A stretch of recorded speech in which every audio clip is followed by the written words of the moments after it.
Hello friends, welcome to my channel. పల్లవిపై అవనికి మొదలైన అనుమానం ఇదంతా ఎలా జరిగిందో మనం ఈ వీడియో తెలుసుకుందాం. ఇంకా అవని అయితే అందరితో ఇలా అంటూ ఉంటుంది, పల్లవి కమల్తో పెళ్లి చేసుకుని ఒప్పుకుంది, కానీ తనతో జీవితం పంచడానికి సిద్ధంగా లేదని నేను అనుకుంటున్నాను అని అంటుంది. ఆ విషయం నీకు పల్లవి చెప్పిందా అని అక్షయ్ అడుగుతాడు. లేదండి అని అవని అంటుంది. అనవసరంగా అనుమానం పెంచుకుని అపార్థాలు చేసుకోకమ్మా అని అవని వాళ్ళ అత్తయ్య అంటుంది. సరే అని అవని ఇంకా సైలెంట్ గా ఉండి ఆలోచిస్తూ ఉంటుంది. తర్వాత కమల్ దగ్గరికి వెళ్ళి అవని అయితే ఇలా అంటుంటుంది, కమల్ సగం పాలు నువ్వు తాగి మిగతా సగం పాలు పల్లవికి ఇవ్వు అని అంటుంది. ఆ మాట విని పల్లవి అయితే షాక్ అవుతుంది. ఏంటి, ఇతను తాగిన మిగిలిన పాలు నేను తాగాలా? నేను పాలు తాగేదాకా వీళ్ళు నన్ను వదిలేలా లేరు, ఇప్పుడు ఎలా అని ఆలోచిస్తూ ఉంటుంది. కమల్ అయితే పాలు తాగుతూ ఉంటాడు. అది చూసిన పల్లవి, ఏంటి ఇప్పుడు ఇతను తాగిన పాలు నేను తాగాలా అని వామిటింగ్ సెన్సేషన్ వచ్చే విధంగా చేస్తూ ఉంటుంది.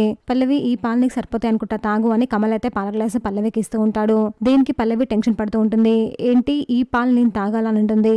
ఆ మాట విన్న అవని అక్షయ్ అయితే షాక్ అవుతారు. పల్లవి వాళ్ళ అత్తయ్య, అమ్మమ్మ, అమ్మ అందరూ కూడా షాక్ అయిపోయి అలాగే చూస్తూ ఉంటారు. తీసుకో పల్లవి, తీసుకో అని కమల్ అయితే ఇస్తూ ఉంటాడు. ఇంకా దానికి ఏం చేయాలో తెలియక పల్లవి అయితే టెన్షన్ పడుతూ ఉంటుంది. చూసాక ఫ్రెండ్స్, మరి ఏం జరగబోతుందో, ఇలాంటి జెన్యూన్ అండ్ అప్డేట్స్ కోసం మా వీడియోకి లైక్ చేసి ఛానల్ సబ్స్క్రైబ్ చేసుకోండి.